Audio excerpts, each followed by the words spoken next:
Privilege is not bad. Privilege is not something that you should be ashamed of. Privilege is not something that is negative. It's about how you use your privilege. We all have privileges in some shape and form. We all have certain privileges. I think about my privileges. I grew up without electricity. We didn't have running water. This is a privilege in the sense of it opens up my mind to being more empathetic. This is a privilege. Can I teach empathy to others? Absolutely I can. I'm using my privilege to teach. So don't ever look at privilege as something that's bad, something that's negative, something that's ashamed of. Welcome to Straight Talk, where we cut through the BS and get straight into real conversations with some of the best minds on the planet. I am your host, Af Malhotra. I am blessed to be leading these extraordinary discussions and asking tough questions that then elicit insightful answers, accelerating our awareness of the biggest issues. Good morning, good afternoon, good evening. It's Af Malhotra again at Straight Talk. We have yet again a wonderful guest on the show, someone who I actually discovered on social media, believe it or not, and I was captivated by the way she responded to a very provocative question related to diversity, inclusion, belonging, and her personal story, and just the approach that she took to looking at diversity in such a positive yet realistic way. And therefore I reached out to her, she kindly obliged, and she's now on our show. I'd like to welcome the very special leader and thinker, Reshma Ramachandran, to the show today. Reshma, how are you? Thank you so much for having me. And I feel like really awesome to do this Straight Talks. Wonderful. We feel awesome to have you on the show. Now, we spend a lot of time talking about you because I think the personal story is so important.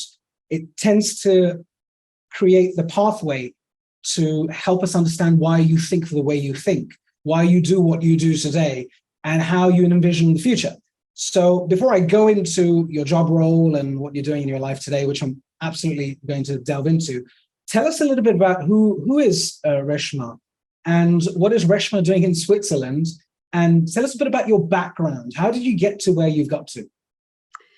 Let me start really at the beginning. So I was born in India, in a rural part of India, and I grew up in India. I moved out of India when I was about 21, 22. And for the past 20 odd years, I've been living outside of India. And Switzerland is, if you ask me why I'm in Switzerland, it's one of those countries that I've lived, of the 13 countries that have lived across 13 continents. 3 continents, 13 countries in 3 continents.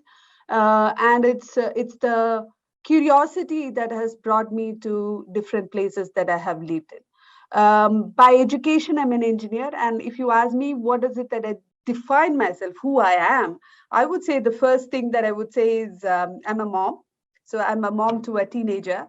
I've married my best friend, so it's hard for me to say I'm the wife to my best friend, but it's more friendship than a marriage in the strict sense. And me as a person, I just love everything that is unknown. So I like change. I like everything that is unknown, and fear zone kind of gives me the adrenaline. Right, wonderful. So which part of India are you from when you say rural India? So I'm from the south. It's a state called Kerala. Of course. And I grew up in the rural part of Kerala. So it's not one of those big cities that you would have heard of. Okay. The highest level of literacy, it's a very advanced community, Kerala. I mean, I've spent quite a bit of time in Kerala. And the backwaters, of course, and the beautiful food, and what a spectacular environment. I mention that because I think the ecosystem that you're born in, the culture and the environment that you've been groomed in defines your values, right? And your belief system and your moral compass to a large extent, which then, of course, evolves over a period of time. And I guess you've traveled the world, you've been everywhere across these 13 countries and 3 continents. And tell us a little bit about why you decided to come out of India and what was the trigger. I ask because we have so many amazing people who are migrants who've gone from one part of the world to the other and gone back again and traveled back again. So that sort of ambidexterity that you build in skill set, in thinking, that you become so malleable and so adaptable to the situation around you, which is it's hard to say that many around you have the same abilities, and the byproduct of you moving back and forth allows you to be so flexible in this disruptive environment that we're all talking about so vehemently. So tell me a little bit about what got you over to, what was the compelling event, should I say? So honestly, there was no compelling event, nor was there a big plan in terms of, this is what I'm going to do after I finished my education. I joined the organization that sponsored my education. So again, I don't come from a lot of money. So my parents probably could have afforded, you never know, but I had a scholarship and I joined the organization that sponsored my education. Once I joined the organization, it was all about like learning. And I think for me, what is really important, and if you would also ask, what is the advice I would give to my younger self, is probably I could have learned more. So learning comes actually out of the comfort zone and out of beyond the fear zone. So moving outside of India was primarily to learn. And I was the first country that I moved outside of India was Middle East, which was quite a, let's say, coming from Kerala again, it was quite a known place in that sense, although I'd never even taken a flight before that in my life. It was because of a job opportunity, and there was a huge learning opportunity in that new role. Right. But then one thing led to the other. And every time I have moved, and you are right, I think not many people do it because, you want everything to be planned. You want to see the end. When you are at A, you want to see Z. Yeah. Can I pause for a second? And sure. Sorry, I'm so sorry about the lights. Yeah, that's okay. No worries.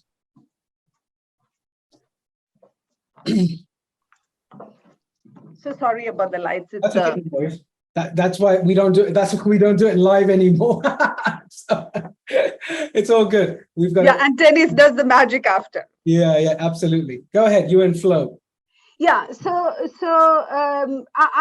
what I was saying is, everyone wants to know the end, and I think for me it is never about knowing the end. It's about the journey.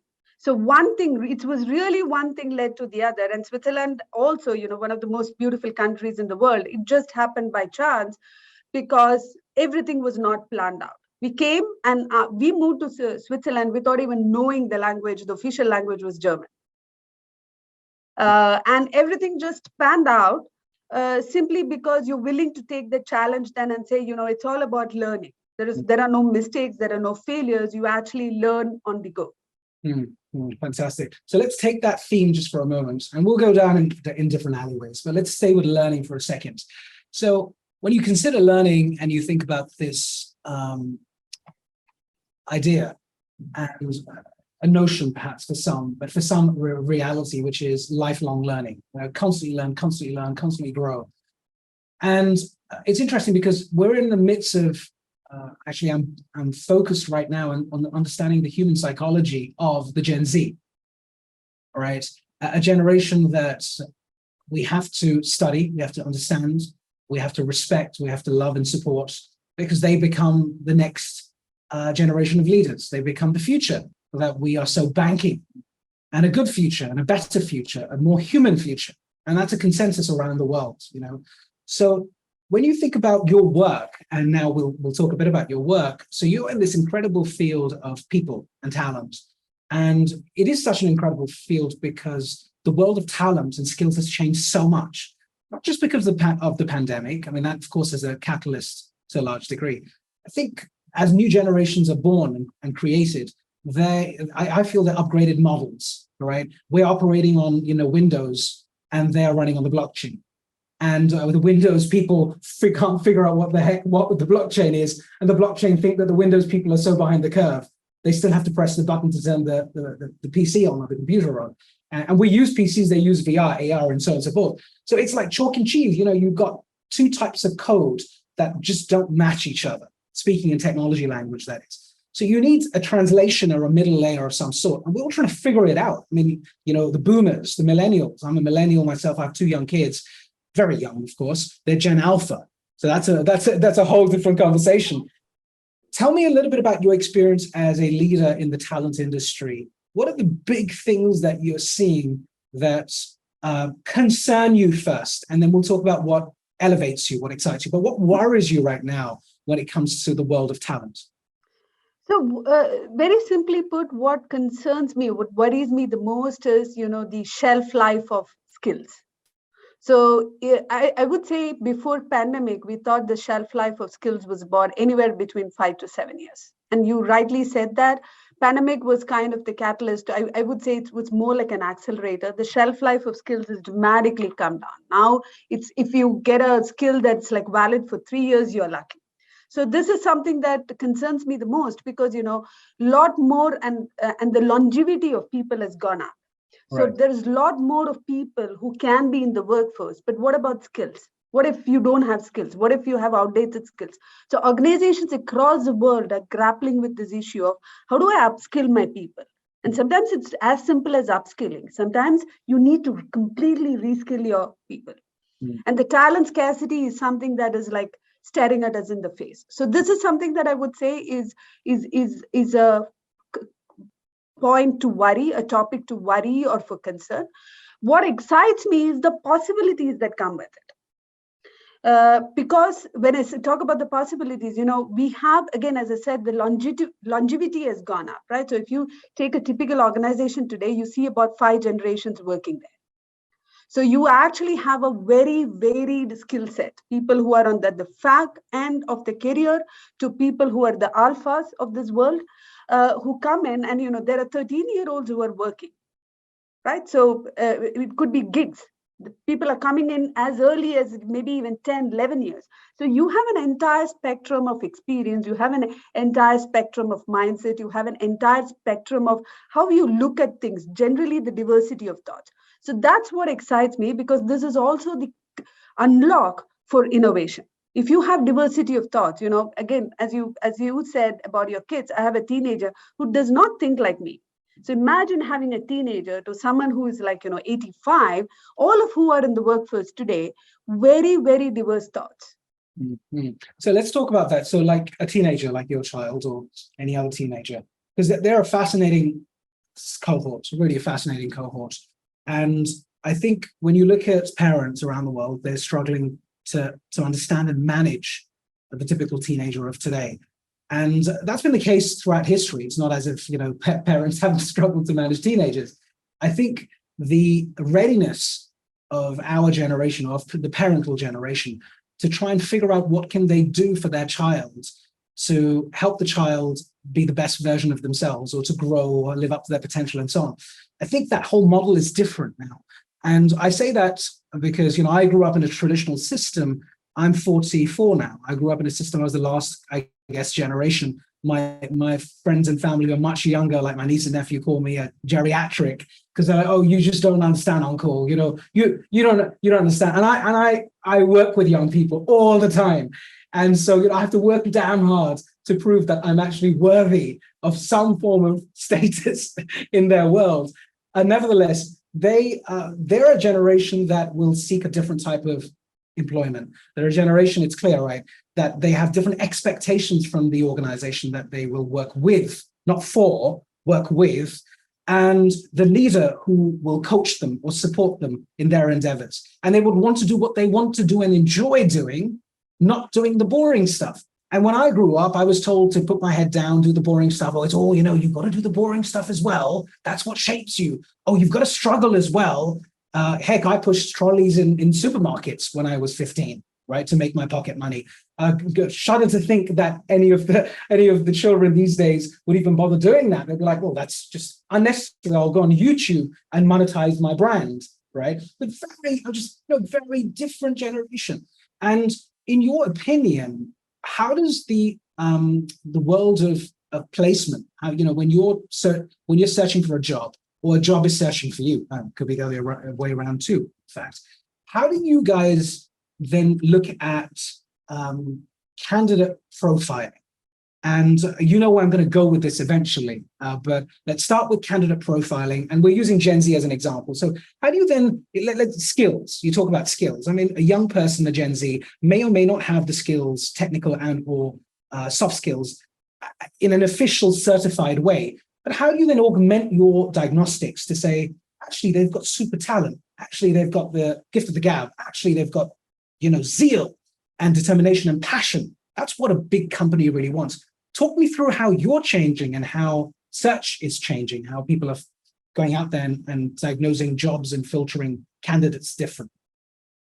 Yeah, so before I get into, how does the diagnostics or the assessment itself looks like and works, I think you mentioned a very, very important point in terms of how we spoke about skills, how the shelf life of skills has come down, right, how job or employment market itself is changing. If I take my parents, both of them who were working, started with the same organization and retired from the same organization.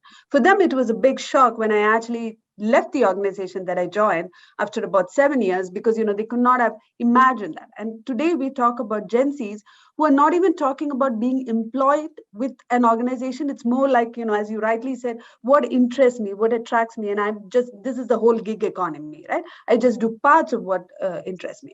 So from a hiring or from a search point of view, I think what has dramatically changed is exactly this. How do you actually find people who are exactly matched or suited to the job profile, the parts of the job profile? It's probably not even the full job profile, parts of the job profile. Yeah. So here there are two parts. One, I would say, for jobs where we still need the skills itself. So when I say skills, take coding, for example. Right. You wouldn't actually, especially when you're looking for coders, you are actually not going to take people who are not have no idea about what coding is. And I will come to that in a bit. How do you develop skills then? You hire people, you take them on the bench, and you develop them into what you want them to be. But let's take a normal situation where you have a job or a profile, and you have certain skills that is required, which could be coding. It's just an example. But then beyond that, what you're also looking for is, what's the purpose? And this is also the reason why Gen Zs are looking for matching their purpose to the purpose of the organization. So it's not just that, again, I take my parents as an example, and probably some parts of us, our generation as well, right? We did not think so much about what's our purpose versus what is the purpose of the organization. We always looked at, okay, there is a job, our skills match, how much compensation we get, and we took the job. But the Gen Zs or the next generation is very different. It's not just the skills and the motivation, but it's also the whole purpose of the organization that needs to align with them. And coming to the second part in terms of what happens when you can't find the skills in the market. How do you develop those? This is also where I think the lifelong learning comes into play. So do you hire someone who's got a very fixed mindset and say, I bring certain set of values, a certain set of skills, and that's it, and I'm not willing to push myself forward? Or do you actually hire people who have the growth mindset, who say, listen, I don't have it today, but you know what, I can learn it? So these are the two segregations I would make when it comes to candidate hiring itself. Understood. That's great. That's a great way of actually breaking it down. And so when you think about this area of development then, so, let's imagine I'm a young person and I've been discovered, or you've discovered me, or whatever it may be, and I don't have those essential skills, and there's a job profile. And I'll come to the job profile in a second, because I think, maybe they need to change quite a lot as well. Because they're the people who are writing those. I mean, you may be writing them, so you're writing them really well, but the ones that we've analyzed and we study listed companies in a lot of detail, they seem trite. They seem the same old kind of job roles with a few new words, of course, and a few new titles, and maybe purpose is thrown in there as well. Like in the old days, vision was thrown in there and mission was thrown in there. Now purpose is thrown in there, and you always see the green word or the climate word, bit of the diversity thing thrown in. But actually, does it ooze emotion? Does it really bring to life who you are? And I've seen some amazing ones as well, by the way, and sadly only from the big tech titans, which are about stories. So, let's tell you a story about Reshma. Reshma is an engineer in this, and then of course you get captivated by the story. Everyone does. So before we go into job roles and stuff, let's talk a little bit about how do you help develop someone who doesn't know that they need developing, or doesn't know what they don't know? Yeah, so, I'm going to take the example of Switzerland, because one of the things that I absolutely love about Switzerland is the whole apprenticeship model. Okay. So when you're about 12 years of age, some of the 12-year-olds have generally an idea what they want to do, and some of them don't. right? So how do you actually expose them to different jobs so that they can make up their mind? So Switzerland has got this yearly thing called the Futures Day, where you can actually go and kind of shadow people in their jobs, and then once you're older than 12, I think it's about 12 to 14, you can also do a week of internship. It's unpaid, but you go, and the idea is that you go and shadow the jobs that you like. Right. Then you make up your mind. But even then, you don't have the skills. So you can take, again, multiple paths. You can actually go to university and you can learn the skills, which is what most of us did. But in Switzerland, there is another part, which is an apprenticeship. So you can actually join a job. And I give the example of bank. If you're a teller, if you are a customer executive for a high net worth individual, for instance, you can actually do your apprenticeship. So you do kind of 3 days a week apprenticing for this job or interning for this job, which is also paid. And 2 days a week, you actually go to university to learn the theory part of it.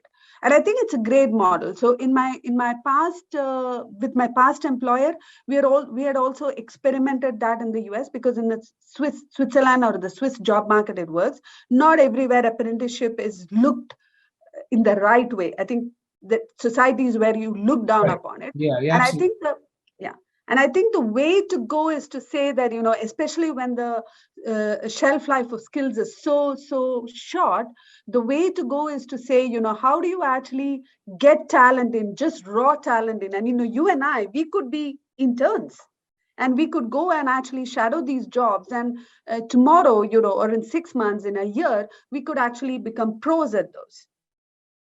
Fantastic. So it's a great concept, the Future Day, bringing apprentices into the business. I mean, we have a scheme like that here in the UK. Some of the other Western economies have it as well. But I think the deployment of that scheme, the execution of that scheme, is where you either you see the impact or you don't at the end of the day. So it's great that you've got that. So tell me about this job role thing. So employers, because I hear so much from employers, all of these globally listed companies, CEO down, the general mantra from these organizations is what you and I will know that we should hear, right? The same old stuff. And I'm not trying to be cynical about it. I'm trying to look at it in a very objective way, which is, that's great on one hand. On the other hand, let's look at the real sort of changes that you're making in your organization. And we'll now go into a path and swim in a lane that you really want to swim in, which is related to transformation. Right. So the first part of this transformation, I want to talk about these job roles, right? So it's a very fundamental thing, because it's not just about the creation of a document and, well, I have a vacancy and let's just define it and get someone for it. How are you seeing that outreach? It's an outreach to plea to someone to say, I have this opportunity. You would be so good for it. Right. And luckily we have human beings still doing this. I'm a big believer of human beings. As much as I love AI because I'm a technologist, I do think that being human is terribly important in this world where we're so overshadowed and consumed by disruptive technologies. As much as I love them, I fear them to a large degree as well, right? So tell me a bit about what you're seeing in the market. Are these big companies actually changing the way they reach out to candidates? And if so, to what degree? So there is definitely a change. For sure. And I think it goes down to the root cause of there is a talent scarcity. So everyone is like vying for the same talent. So if there is a candidate who's absolutely fantastic, and all these tech companies, for instance, or multiple companies are vying for the same talent, how do you appeal to that candidate? And this is where I think it goes beyond the job role. It goes to the culture of the organization. And this is what I was telling you in the beginning. It also goes to the purpose. Yeah. So one is like, and if I take Edeco as an example, the organization that I work with, when I decided to move out of my past employer, I had about 5 job offers. And it was not a question of the compensation. Anyone would have met that had I played them against each other. For me, it was a question of, okay, I have a value and a value system. How much does it sync with the values and value system of the employer? Because if my value system did not sync with my employer, today I can't sit and talk to you what I think, because there's always a conflict of interest. So for when I joined Edeco, it was making the future work for everyone. And this is something that I truly believe in, because this is also the way I grew up. So I grew up in the rural part of India where, opportunities were not there. It was not a question of, can you have something or not, just opportunities were not there. So when I looked at the purpose of Edeco, which was making the future work for everyone, independent of where you came from, independent of what you have studied, independent of what you wanted to do, this sat with my value system. This sat with my own purpose. So I think it's beyond to your question of, how do you go out and reach to the same talent that most companies are vying for? It's not just the job part, the job requirement itself, or what do you do on the job. It's also a question of what comes with the job. Earlier, we used to think only about compensation. We only used to think about perks. I don't think that's valid anymore. Flexible working, think about, and we have seen surveys, even on LinkedIn, we have surveys, and we have seen research that is published. If an employer asks you to come to office, 67% of the people do not want to take up that job. Flexible working is very important. It's got nothing to do with compensation.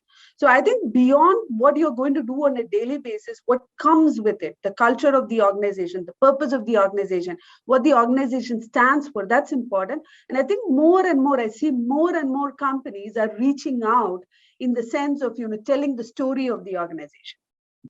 Mm-hmm. That's powerful, Reshma. And I think it's good to hear that, because that's what gives us hope. That's what really gives us hope. And so now let's go down a pathway which is related to the discovery of uniqueness of each one of us, you, me, and others. We tend to call it diversity these days. And it's a domain that is being thankfully debated and discussed a lot. And under whatever banner, whether it's the ESG banner, whether it's an individual campaign from a company, whether it's a governmental approach to equality and fairness, and so on and so forth. I think it's great that it's happening the way it is. And there are some skeptics out there on one side, as you know, and there are some big believers and fanatics on one side, right? And there are a bunch of us in the middle as well. So, and that makes it special. So your experience, again, this is Straight Talk, your experience as a woman leader who is a person of color, right?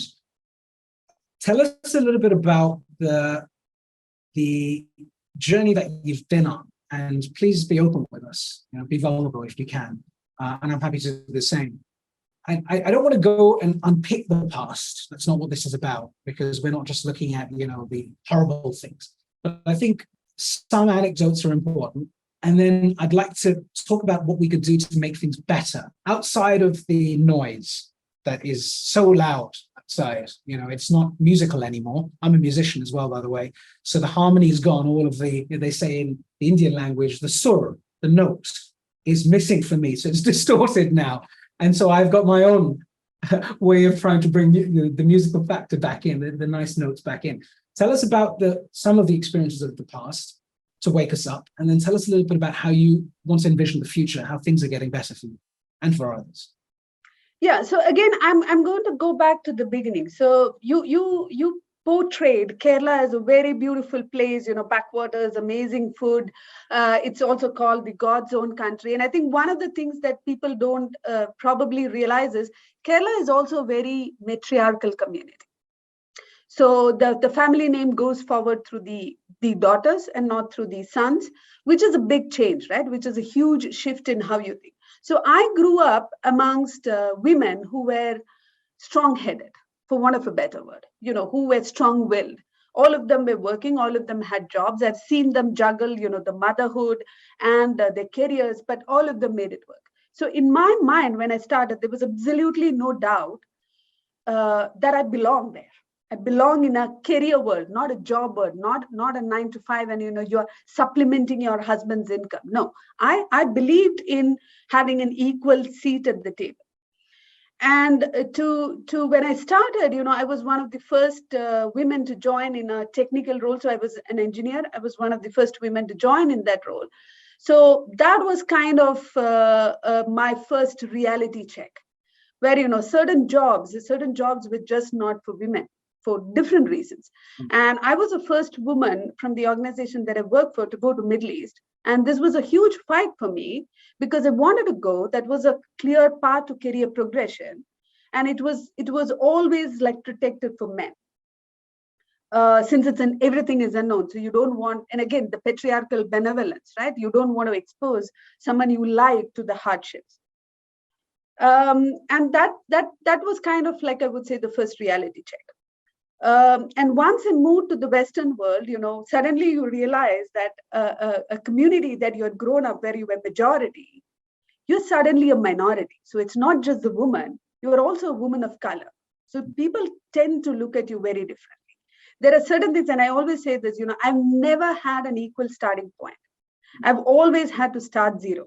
Even today, with 22 years of my professional experience behind me, where I've had so many accomplishments, even now, when I actually go for a job interview, there's at least someone who asks me, tell me, what exactly have you done?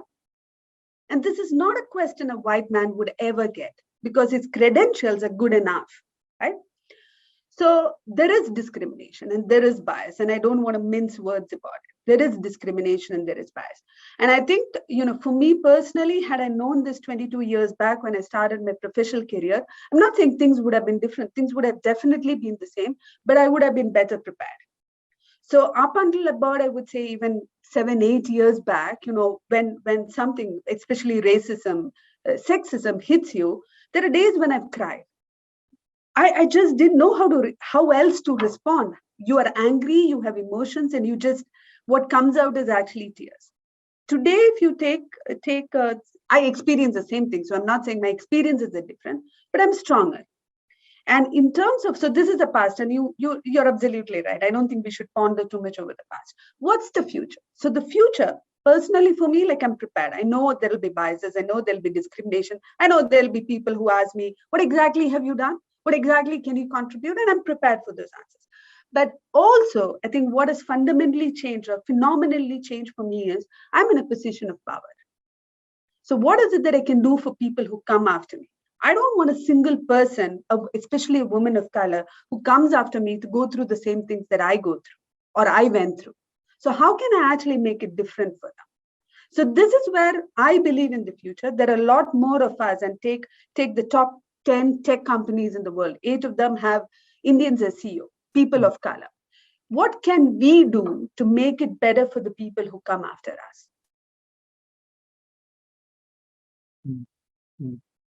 Brilliant. And I think what is so important as you draw out the future as well, you used the word possibilities earlier on in your discourse. And that's what this is about. It's about the possibilities of what could one do? What could we do collectively together to make this environment better? And not perfect, because it never will be the sort of perfect that we want it to be, because of 1,000 different reasons. It's complex.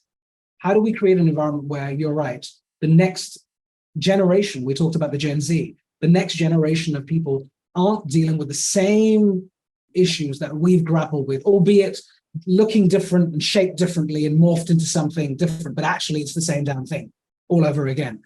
And, tell me a little about the solutions then. So let's say you had a magic wand, and I give it to you now. You've got 25 seconds to use it. You've got as many wishes as you want. In this context, what would you actually do? Let's just be a little bit bold and imaginative, creative. Let's drop all our biases. What should actually be fixed? I'm not so sure a magic wand is going to solve that. So I'd be a little more pragmatic on that. See, an organization is a reflection of the society. Yeah. So, if you're in a patriarchal society, you actually see organizations being patriarchal. If you're in a white-dominated society, you actually see an organizations being white-dominated. Absolutely. So put that together. And we live in a Western world, coming from completely different origins. So you have a white society with patriarchy.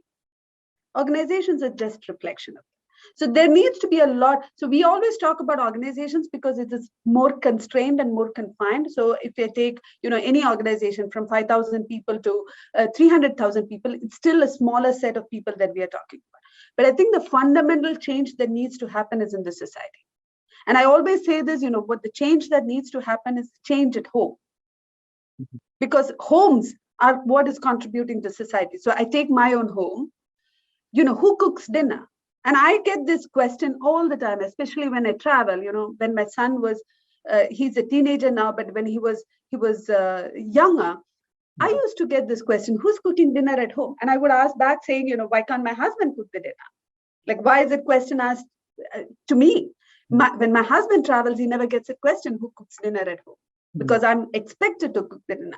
So for me, what is really important is, as individuals, and this is also where I feel beyond the organization, individuals, what is it that we can contribute? So if I take my own family, we are just a family of 3.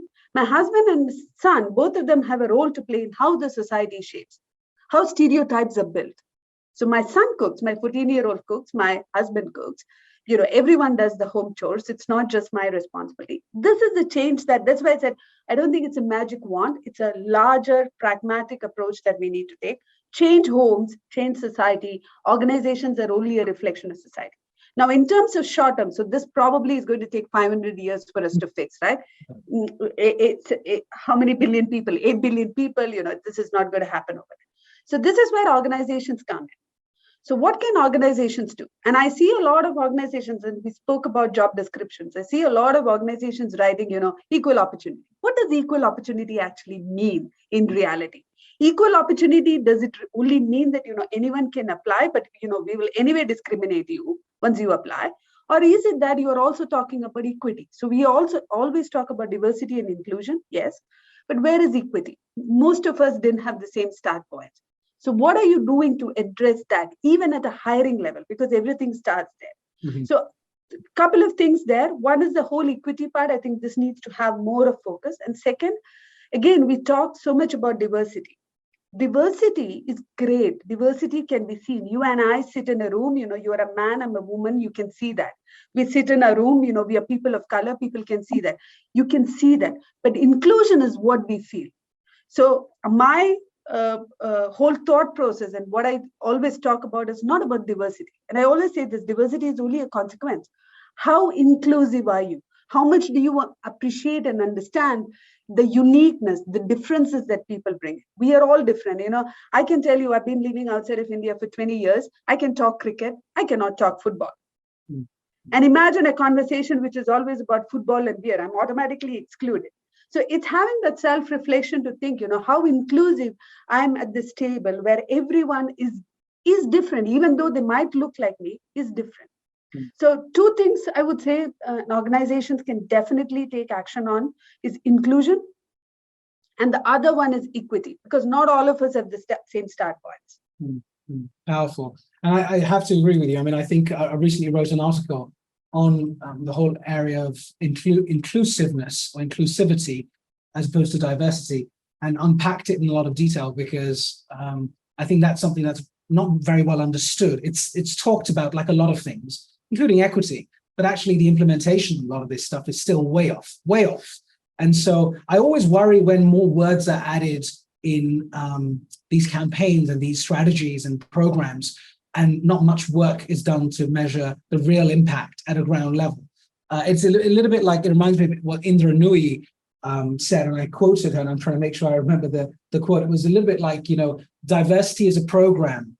I think change is a mindset. And also, sorry, excuse me, she said diversity is a program, inclusivity is a mindset. And absolutely, I mean, program plus 500 is what diversity is. Inclusivity is very, very much about the feeling, the cultural dynamics of an organization, also the sensitivity. Like, I'm talking cricket, you're talking beer, for example, and I don't drink, for instance. So what level of sensitivity do you have to say, do you know what, it's cool, I want to express myself, but I can talk about 1,000 things. Let's talk about something Af wants to talk about, as well as talking about the things that someone else wants to talk about. So that sense of awareness and sensitivity, actually, you know what, these 100 episodes that we've done, right, Reshma, very interesting. Last year, I spent a lot of my time interviewing, by chance, a lot of older people, a lot of people who are in their 70s plus, leaders, authors, former CEOs of big companies, ex-hedge fund managers, people who've actually changed the shape of the technology industry, from Bell Labs and to Nokia, you name it, who are now retired. Finally enough, they're all sort of retired, per se. Busy, but retired. And that one consistent theme that came from all of them in terms of wisdom was, they said, please, they folded their hands, please, make sure your mavericks in your community hold on to what it means to be human. And I asked them what that means. They said, being human means all of the things we're doing right now: care, empathy, sympathy, sensitivity, consideration, generosity, love, support, and ensuring that the technology doesn't do all of those things for you. As much as this device is a supercomputer, in fact, in 10 years' time, people will be like, what? You used phones that were flat, like not even a hologram? And you had to hold it in your hands. It wasn't like built into your eyes. We're going to get to that time. And I worry about that time. I really do. I'm excited about it, but I worry about it. And I think everything you're saying about diversity, inclusion, equity, belonging, people have to do that. And what I'm seeing in the startup economy, because I analyze it in a lot of detail, there are loads of startups who are using AI in the recruitment space, as you know, probably better than I do. And it's massive and it's huge and everyone's getting excited and venture funding is going into it like crazy, like it's going out of fashion. And what worries me about all of that is the idea that all of the human aspects of you talking to me, you make me feel special. You make me feel included. That's what being human is. And if we take that away, and it starts in these organizations, by the way, and then it cascades into our personal lives as well, then I think there could be an explosion that one doesn't really want. When you think about the future for yourself now and all of the amazing work that you've been doing, so talk me through, let's imagine you have to step out of this world now. You're not going to be doing the transformation job at Adecco or anything like that for that matter. I'm going to take you and I'm going to say, I'm going to put you anywhere in the world, in any job, in any role. Where do you see yourself making the biggest difference on the planet? It doesn't matter what the time frame is, Reshma. It could be tomorrow, it could be 25 years, could be 10 years, whatever. Who cares? But forget time and space. What's the next big thing you could do if you had a choice?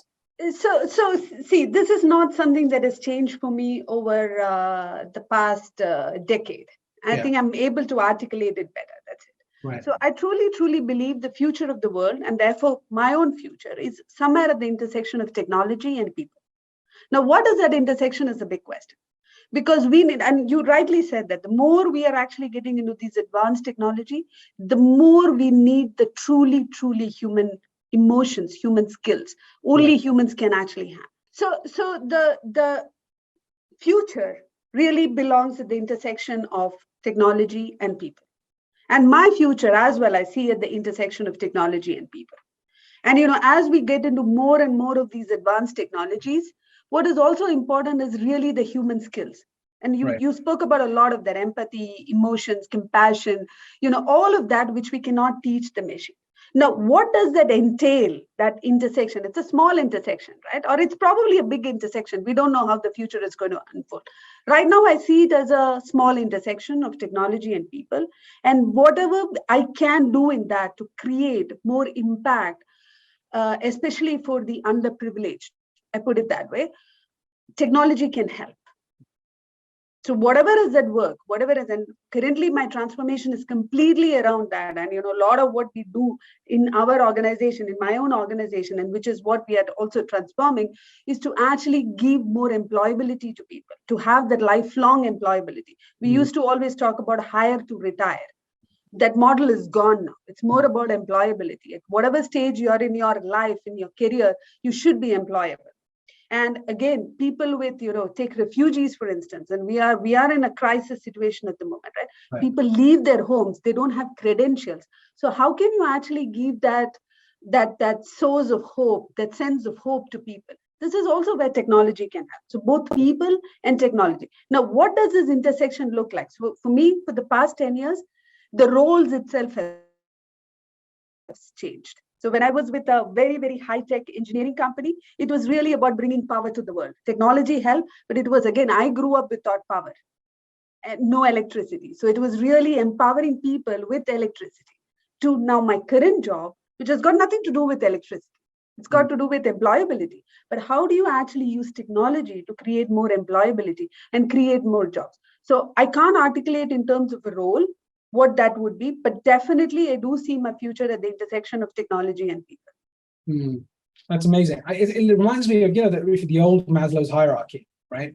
And if you think about wherever you are in the hierarchy, let's say you are at a point where you don't have food or shelter, then you work really hard if you get the opportunity. You filter through swim through the funnel, and if you're a few that have survived, you get the opportunity to then fix the shelter food problem. Then you move on to the next level, and then you see another problem, and the next level, and so on. And then eventually you get close to self-actualization, or whatever that might look like today.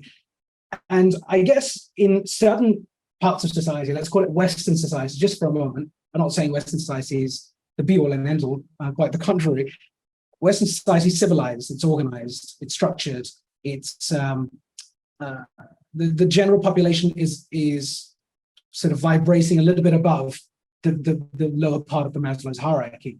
It will be interesting, when I find this really intriguing, when I see someone who's come from difficulty, like you said, I didn't have power, I didn't have electricity when I grew up. That emotion, it evokes an emotion. There's an association with that.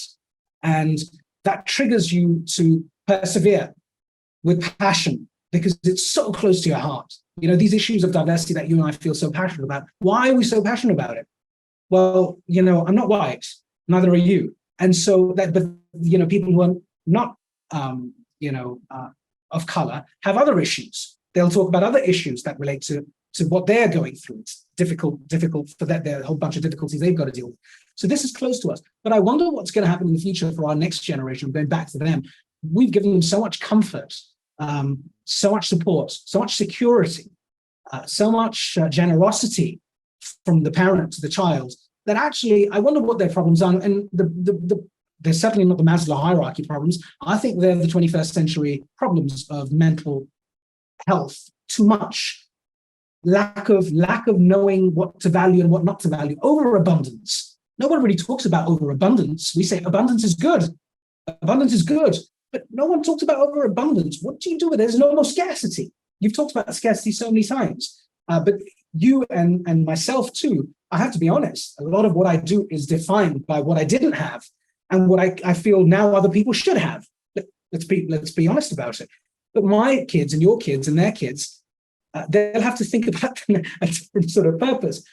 What I feel good about is their purpose, hopefully, will be about all of that intersection you talked about, which is complex, which is experiential, which is much deeper and more to do with the mind and the management of the self rather than the management of others and the wider organization. It's, me, we, and the wider world. There's a lot of me right now, which whilst we worry about it, I think I'm hopeful that in the future, if you can address the me and figure out who me is, because I certainly didn't, and I had to go through many traumas to get to this point in my life. Unfortunately, I got there in my 40s, but there are people in their 70s who haven't figured it out. Excuse me.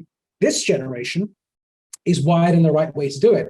So I think the work you're doing, and I think this amazing journey that you've described, where you've come from, where you're now, how you approach things, it's so refreshing. And as a leader, I wish you will just continue to thrive and excel in your ideas, your ideology, your way of doing things. And actually, at some point, also jump ship to making a difference. I really believe this. You have to make a difference at ground level after a certain point. I'm certainly going in that direction now. I can build another company or two, of course, and a few more zeros in the bank and, drive a few more Teslas and I don't know, feel good about myself. But in reality, that's not a life that's fulfilling, is it really? If this was my last breath, today was my last breath, I want to look back and say, gosh, at least I did something for the world, for other people, even if it's for my core microcosm, my family. So you're doing wonderful work. It's been such a pleasure talking to you, and just your energy's been great. I've elevated myself with your energy, your style, your smile. And again, one small little thing I want to say for the viewers who are watching this, please don't forget to smile. God forbid. I mean, being human is about smiling too. I've seen so many people are so serious and, so intense all the time. And I think being human is about, mix of everything. So your smile brings out a personality, and a personality is what makes us human. This is the direction we're sort of going in. So, Reshma, thank you so much. Before I close off, anything else you want to say that hasn't been said for our viewers? Any final words for our viewers that you believe will get them thinking? Because we have a lot of mavericks. We talk about Straight Talk mavericks. These mavericks need to do something here. So, a few final words. Yeah, there is just one thing that I would say, and you touched upon that when you were talking or describing the next generation with who are growing up in overabundance. This is what we call as privilege. So I just want to leave with this to the viewers. Privilege is not bad. Privilege is not something that you should be ashamed of. Privilege is not something that is negative. It's about how you use your privilege. We all have privileges in some shape and form. We all have certain privileges. I think about my privileges. I grew up without electricity. We didn't have running water. This is a privilege in the sense of it opens up my mind to being more empathetic. This is a privilege. Can I teach empathy to others? Absolutely, I can. I'm using my privilege to teach. So don't ever look at privilege as something that's bad, that's something that's negative, something that's ashamed of. You need to be ashamed of and, sit back in a corner and say, oh, you know what? Now I'm being accused of having privilege, so I'll do nothing. No, privilege is not something bad. Use your privilege. You can do greater good with the privileges you have. Powerful. Yeah, privilege is good. You can do great things with the privilege that you have. So absolutely, totally agree. Final request. It's been about an hour. We've been talking also. Tell me how you feel at the end of this hour, and what sort of input would you give us and me in terms of your experience with Straight Talk? How's it been for you? Some words from you would be really quite nice. Thank you. So, I have to say you kept up both to your promise at the beginning as well as the name. It's really Straight Talk. And, and I think I mentioned this at the beginning, I completely enjoy when I can be candid, like there is no filter. So keep up. There is nothing that I can say that you can improve because you're really bringing out the unfiltered part of whoever is on the show. So me, for instance, I've been completely unfiltered. And you have a great way of bringing out the hidden aspects. So the way you ask questions, the way you're actually articulating the story to build up to the question, it's just amazing. Well, thank you. My gratitude to you. And we'd love to have you on the show back at some point in the future and support us, please, with this not-for-profit mission. And if you're up for it, we'll put you onto the Straight Talk Mavericks WhatsApp community, where we have a lot of our speakers and we do a lot of wild, creative destruction work in there, and would love to have you participate. Thank you, Reshma, today. You've been such an amazing guest, and looking forward to having you back on the show at some point. Good luck on your mission, and may the Straight Talk force be with you. Thanks, Al. Thanks, Reshma.